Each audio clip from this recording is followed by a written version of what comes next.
दोस्तों, आप सभी का स्वागत है हिंदी जगत ब्लॉग्स की एक और नई वीडियो में। दोस्तों, आज की वीडियो हमारी मां मनसा देवी के चमत्कारी मंदिर के बारे में होने वाली है। दोस्तों, मां मनसा देवी का सबसे बड़ा मंदिर हरिद्वार में स्थित है। मां मनसा देवी सभी की मनोकामना पूरी करती हैं। मां मनसा देवी को नागलोक की देवी भी माना जाता है और उन्हें विष की देवी भी कहा जाता है। और मनसा देवी को नागलोक के राजा वासुकी की बहन भी माना जाता है। यह वही नाग है जिसे आप शिव शंकर भगवान के गले में देखते हैं, उसी का नाम वासुकी है। दोस्तों, वैसे तो हमारे शास्त्रों में कई देवी देवताओं की महिमा और उनकी कथा बताई गई है। उन्हीं देवी देवताओं में से एक मां मनसा देवी है, जिनकी पूजा करने से मनोकामनाएं पूर्ण होती हैं। यह त्रिलोकीनाथ और माता पार्वती की लाडली बेटी है। इनके दर्शन के लिए लोग दूर दूर से आते हैं और मनोकामना पूर्ण करने वाली मां मनसा देवी का मंदिर हरिद्वार शहर से लगभग 3 किलोमीटर शिवालिक पहाड़ियों पर स्थित है। यह पहाड़ी हिमालय के दक्षिण भाग में स्थित है। यहाँ हर दिन लाखों श्रद्धालुओं की भीड़ रहती है। इस जगह पर अपनी मनोकामना पूर्ण करने के लिए श्रद्धालु पेड़ की शाखा पर शुद्ध धागा बांधते हैं। जब वह मनोकामना पूर्ण हो जाती है, तब श्रद्धालु यह दोबारा आकर उन धागों को खोलते हैं। तो आइए जानते हैं सबकी मनोकामना पूर्ण करने वाली मां मनसा देवी की जन्म की कहानी।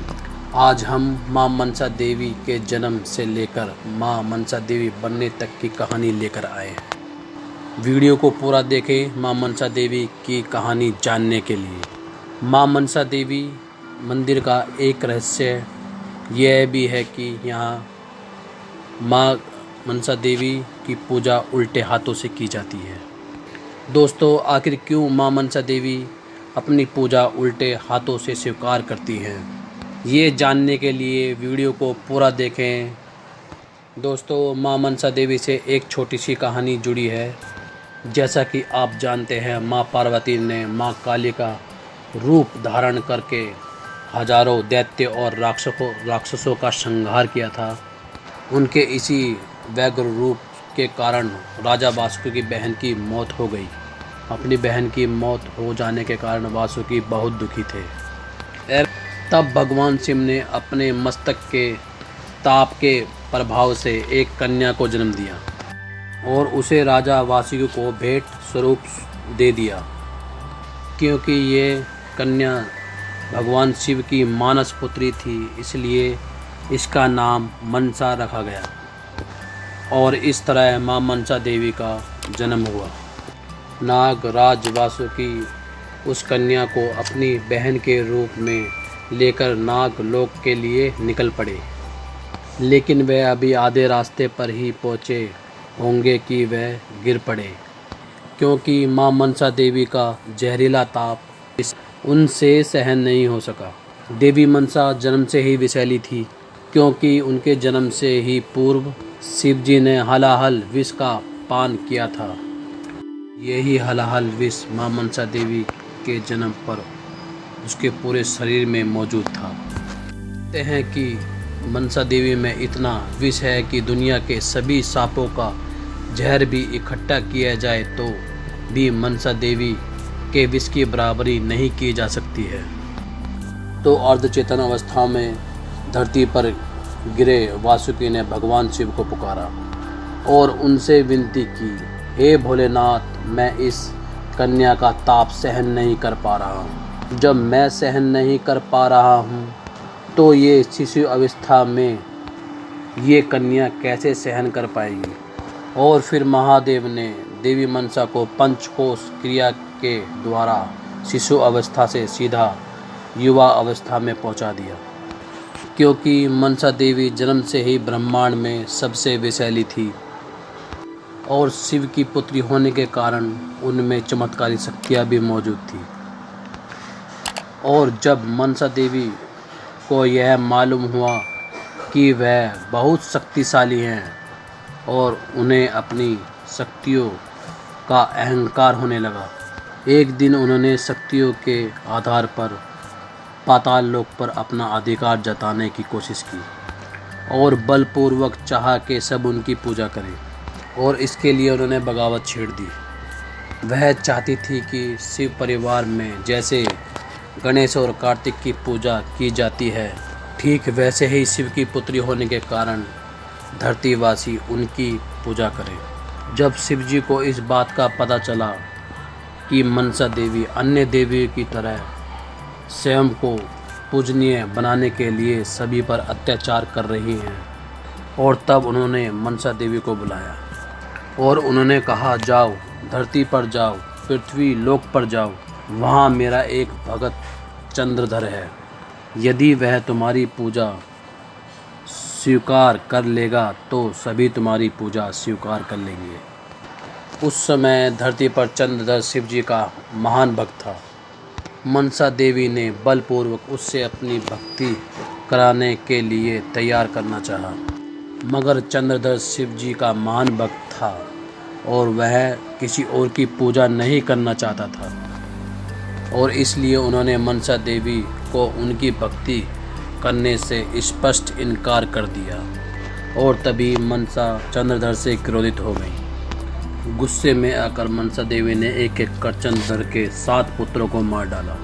तब चंद्रधर की पत्नी ने मनसा से प्रार्थना की तो देवी मनसा ने उसे एक पुत्र होने का वरदान दिया।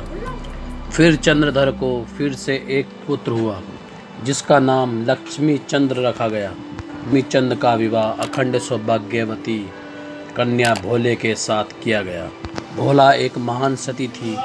जब मनसा देवी के भरपूर प्रयासों के बाद भी चंद्रधर उनकी पूजा करने के लिए तैयार नहीं हुआ, मनसा देवी ने उन्हीं के वरदान से मिले पुत्र चंद्रधर को शादी की पहली रात को मार डाला।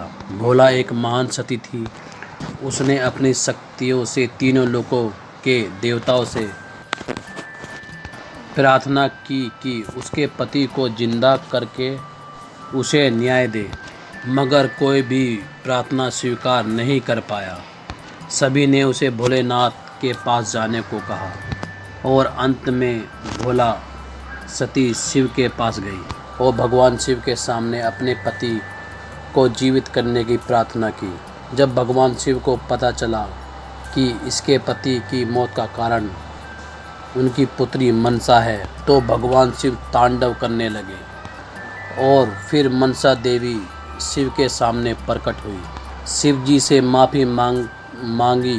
तब भगवान शिव ने कहा, तुम लक्ष्मी चंद्र के प्राण वापस लौटा दो, लेकिन मनसा ऐसा करने में सक्षम नहीं थी। तो मनसा को अपनी गलतियों का एहसास हुआ। उसने सभी से अपनी गलतियों की माफ़ी मांगी और भोलेनाथ शिव से निवेदन किया कि वह लक्ष्मी चंद्र को फिर से जिंदा कर दे। तब भगवान शिव ने लक्ष्मी चंद्र को फिर से जीवित कर दिया और साथ ही चंद्रधर के 7 पुत्रों को भी जीवित कर दिया। मनसा देवी को उनकी गलतियों के लिए माफ़ कर दिया गया और फिर देवी भोला की प्रार्थना पर भोलानाथ शिव ने चंद्रधर को आदेश दिया कि वह देवी मनसा को पहले फूल अर्पित कर उनकी पूजा करें। देवी मनसा को यह वरदान भी दिया कि तुम संसार में देवी की तरह पूजी जाओगी और सभी तुम्हारी पूजा करेंगे, और जो भी तुम्हारी पूजा करेगा उसकी सभी मनोकामनाएं पूरी होंगी और वह कभी भी खाली हाथ वापस नहीं जाएगा।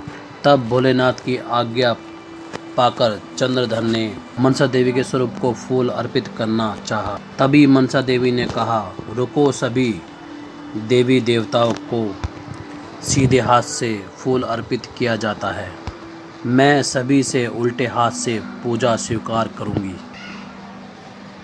और तभी से देवी मनसा की उल्टे हाथ से पूजा की जाती है और मां मनसा देवी को भोग भी उल्टे हाथों से लगाया जाता है। मां मनसा देवी आप सभी की मनोकामना पूरी करे। अगर आपको वीडियो पसंद आई हो तो वीडियो को लाइक, शेयर एंड चैनल को सब्सक्राइब करना ना भूलें। देखते हैं मंदिर के अंदर के कुछ दृश्य। जय माता दी, जय भोलेनाथ, जय गंगे मैया।